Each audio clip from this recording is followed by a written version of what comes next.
Aujourd'hui, question chinoise sur Cédric Beau TV. Est-ce que si l'on apprend la prononciation avec quelqu'un, donc un chinois qui est du sud, on pourra se faire comprendre par un chinois du nord? Et est-ce qu'on apprend si on apprend la prononciation d'un chinois du nord avec un chinois du nord, on pourra se faire comprendre par les chinois du sud? Alors, question qui m'est posée sur Cédric Beau aujourd'hui, Cédric Beau TV. Eh bien, bonjour, je commence à apprendre le chinois. J'ai deux correspondants, chinois qui habitent en France. L'un vient du nord de la Chine et l'autre du sud. L'un d'eux m'a dit qu'il y avait une différence entre la prononciation du nord et du sud de la Chine en mandarin.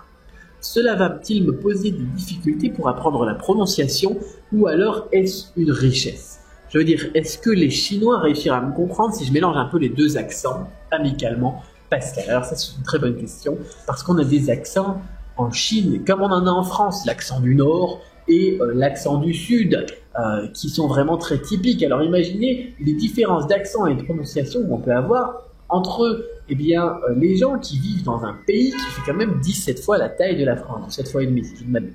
C'est juste impressionnant. C'est par exemple pour dire que dans le nord de la Chine, ils aiment bien mettre des un petit peu partout, voilà ce genre de son, hey gamer, voilà ça sonne un petit peu comme ça. C'est vraiment très proche du pékinois, d'ailleurs pas si loin du mandarin standard. Et par contre, dans le sud de la Chine, par exemple, les N et les L sont très difficiles à différencier. C'est-à-dire que au lieu de dire ni, peut-être qu'ils diront li. Voilà. Alors le L est pas aussi marqué parce qu'ils n'ont pas la même position de langue que nous en français, mais c'est gênant parce que si c'est comme si en français vous remplaciez tous les N pardon par des L, ça peut être très gênant au niveau donc de la compréhension pour se faire comprendre. Alors est-ce que ça va poser des difficultés du coup pour apprendre la prononciation? Oui, c'est certain. Surtout donc par exemple au niveau de ces N et des CL, ça peut être très gênant parce que vous avez une lettre qui n'existe plus du coup. Il y a vraiment plus de différence entre l'une et l'autre.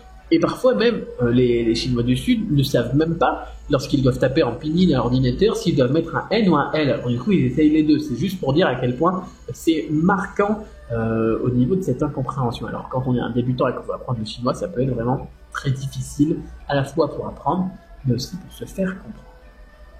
Par contre, il y a quelque chose qui est génial avec la prononciation du chinois du Nord, c'est qu'elle est proche du pékinois, Pékin qui est au nord.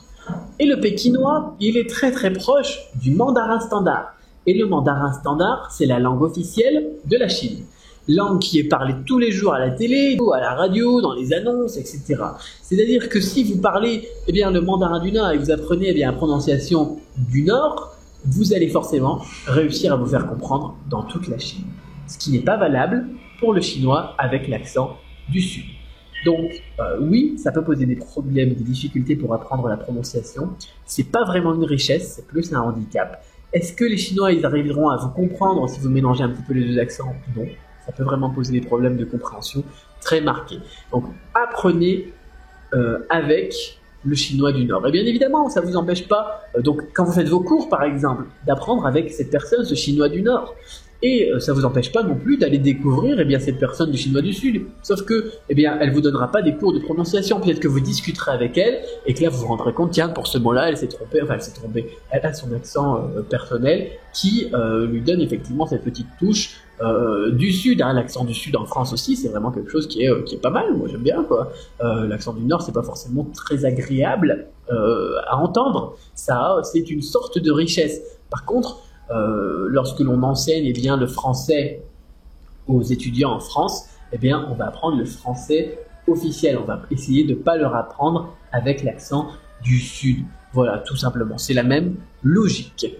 Alors, moi, j'aime pas vraiment la prononciation du Nord lorsqu'ils mettent trop de « comme ça à la fin des mots. Eggemer, par exemple, je sais pas moi, enfin, il y a plein de mots, ils rajoutent des à la fin des mots. C'est bon, voilà, moi j'aime pas trop. Par contre, je l'ai appris comme ça. Et puis j'ai pris quelques usages. Il y a des usages qui sont un petit peu plus du Nord. Par exemple, Niju Tsainar, où habites-tu? On peut le dire avec le chinois du Sud, Niju Tsainar Li. Et ça, les Chinois du Nord, ils le comprennent aussi. Alors, dans une bonne méthode de chinois, vous pouvez avoir des explications de votre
Eh bien, on se retrouve sur YouTube. N'hésitez pas à vous abonner au channel YouTube et puis à aimer la page Facebook. Et je vous dis à très bientôt pour d'autres vidéos. Bye bye.